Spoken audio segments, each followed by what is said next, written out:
Мына Ниваны мен қатты армандайтын бала кезде. Бірақ мал шаруашылығымен айналысқалы бері Ниваның минустары көп екенін түсіндім. Ұшқалақ, шошақай, тұрақсыз, балшыққа батып қалу, сынып қалу, жалпы не керек болмайтын көлік. Біреулер охотаға мінеді, біреулер қалада дачаға мінуге таптырмайтын автокөлік осы Нива негізінде, достар. Бірақ мал шаруашылығына келген кезде бұның минустары охой!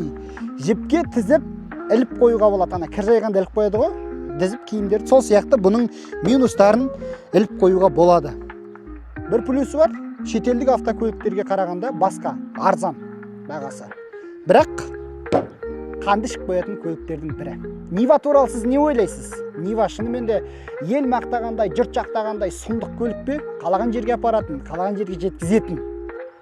Крузак па, әлде Нива ма? Әрине екеуінің бағасын салыстыруға келмейді, бірақ Ниваға салған ақшаны сәл үнемдеп жинай берсеңіз, крузак сатып алып қаласыз 1-2 жылдың ішінде.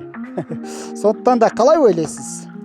Ақшаңыз жетіп тұрса, Нива аласыз ба, әлде сәл жинап 100-дік крузак алған дұрыс па?